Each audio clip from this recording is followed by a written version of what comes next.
Well, hello, friends. Welcome back. Today we're going to continue where we left off with more of the progressive music that I've got in my collection. And we ended with Ambrosia.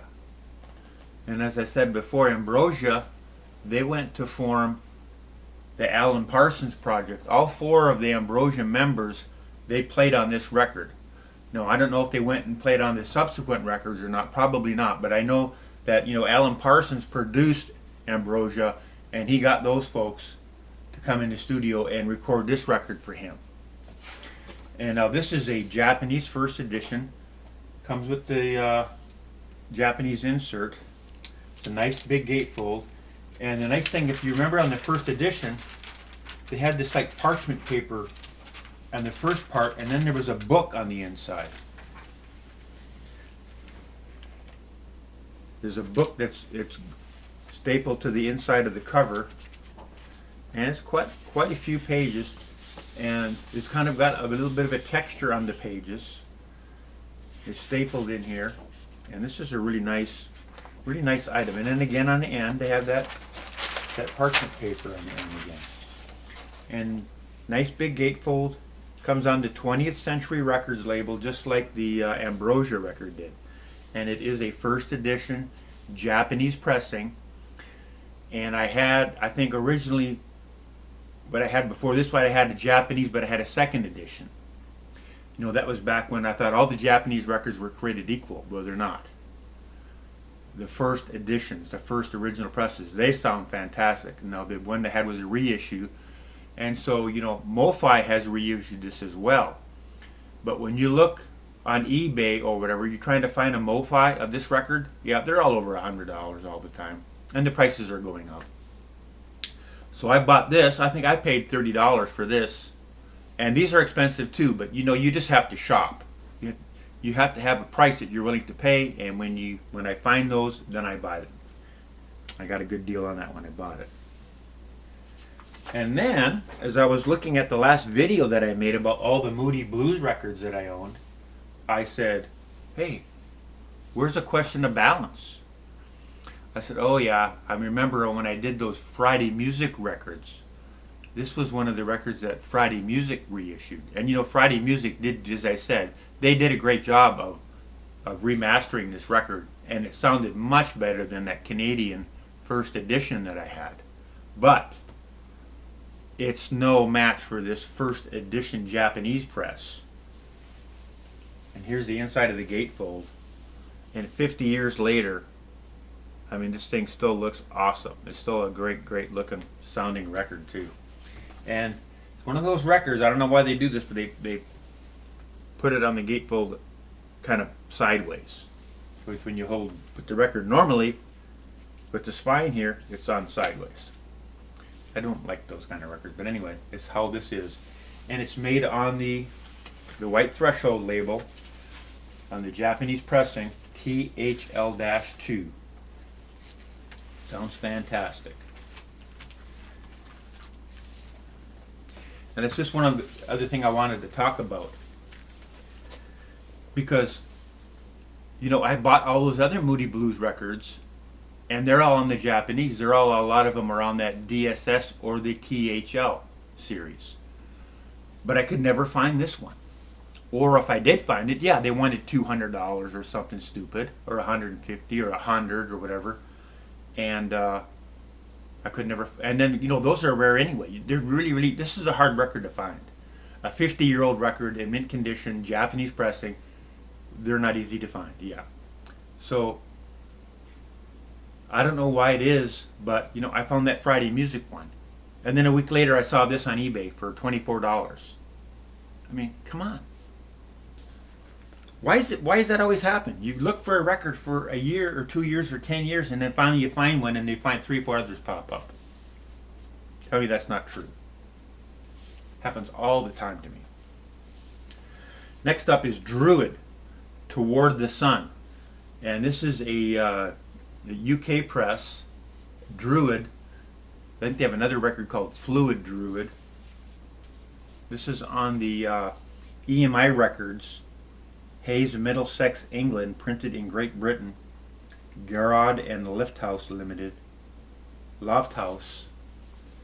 And it's on the EMI label. Here's a picture of the band on their inner sleeve. And there's the EMI label from 73, I think. 75. Yeah, that's right. So these guys, they've got elements where they kind of sound like Emerson, Lake and Palmer when the keyboardist is doing his thing.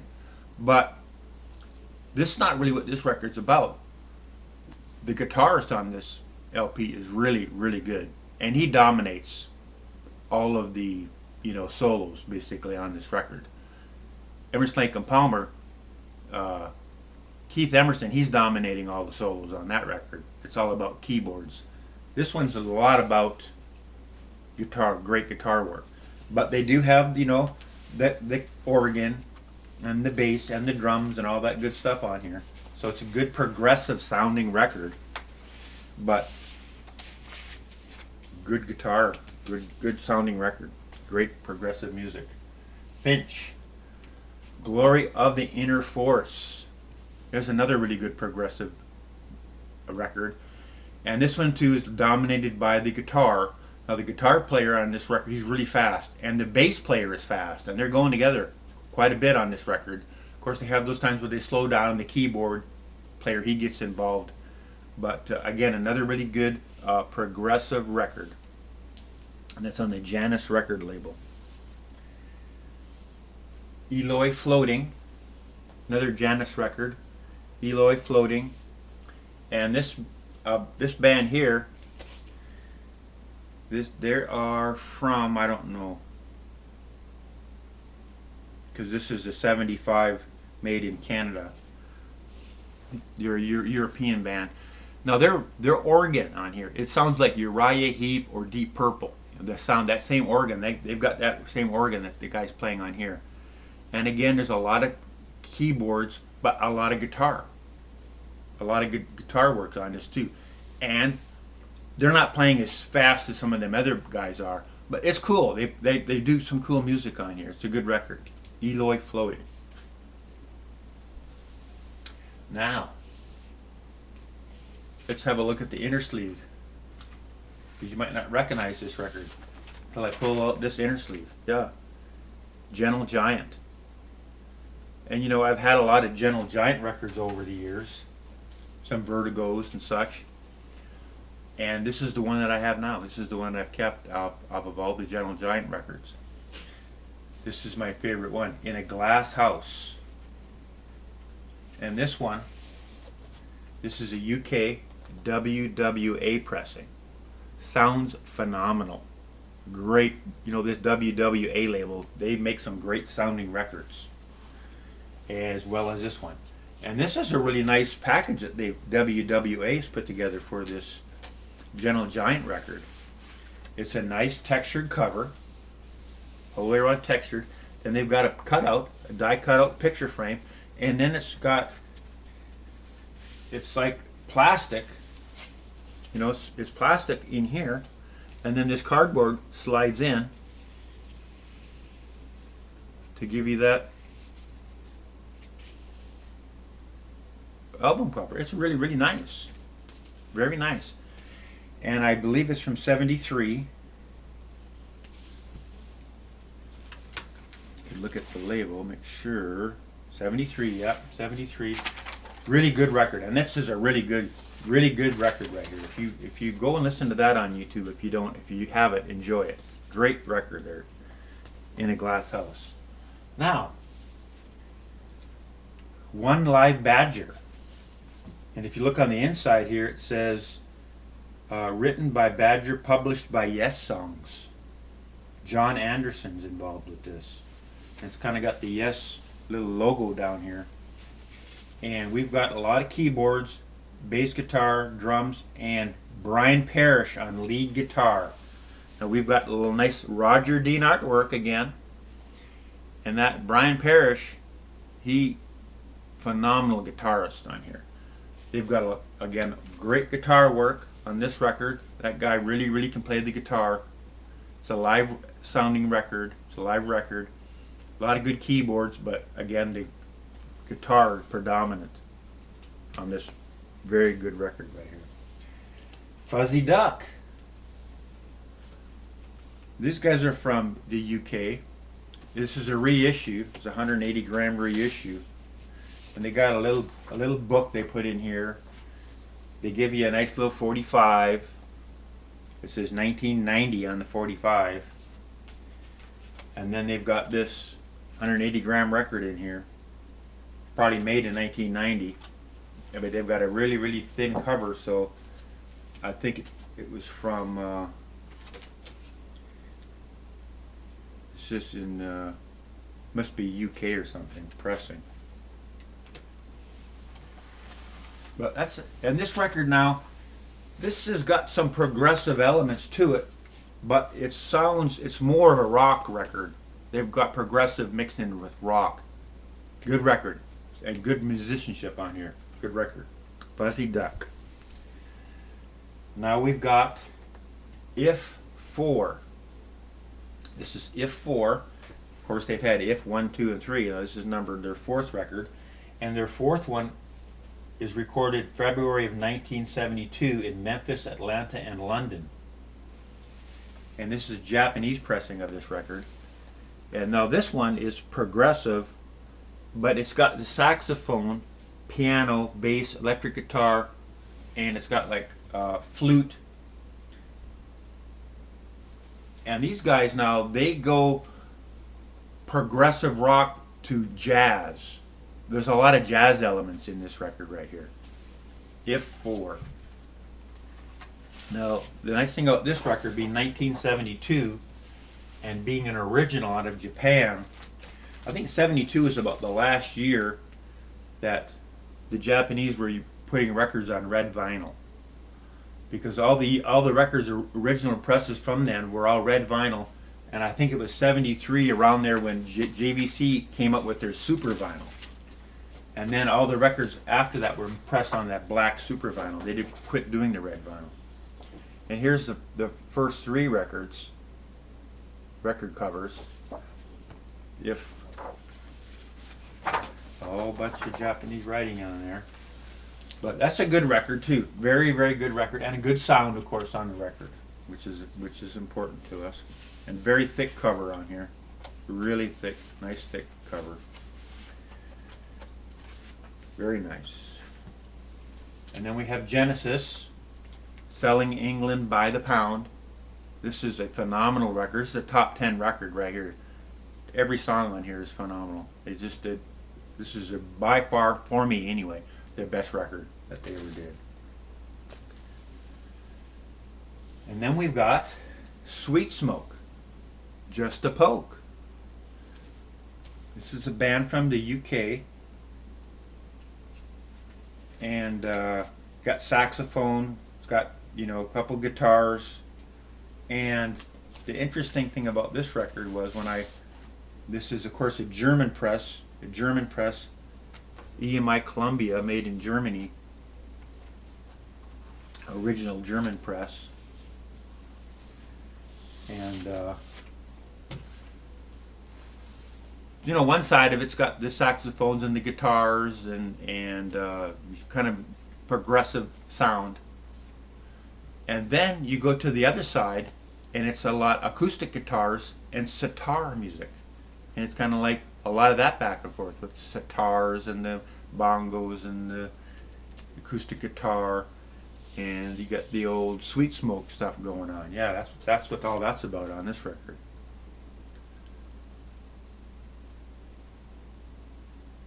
Okay. Then Can. This is Can Opener. Kind of a takeoff on the Andy Warhol thing. But these guys here, this is a UK press on Sunset.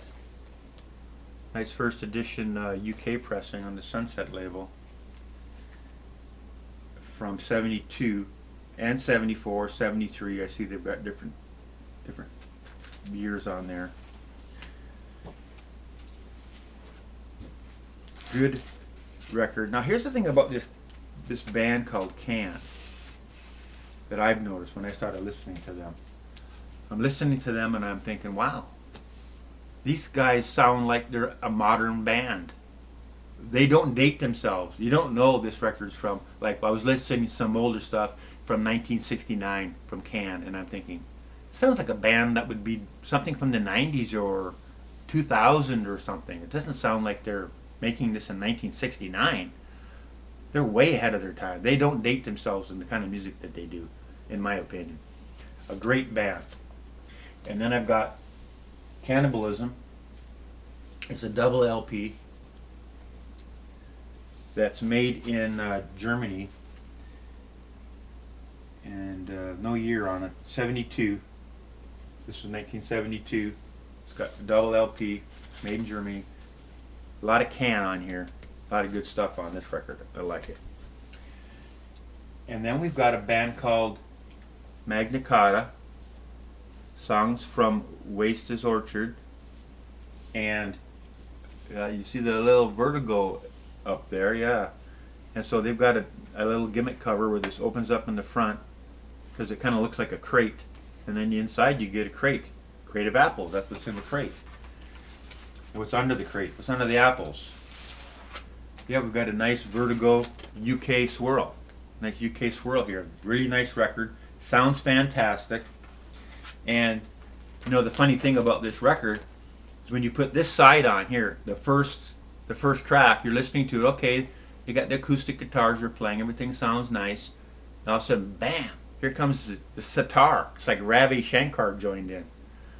And they're playing the Hindu drum and all that's going on. I'm like, wow, and this swirl label swirling around, and I'm like, whoa, what kind of record is this? But no, they settle down. They settle down. The rest of the record, they sound like Simon and Garfunkel, these guys. They got two singers and they harmonize a lot together. And of course they're playing that a lot of acoustic music. So that's what reminds me. It kind of reminds me of Simon and Garfunkel.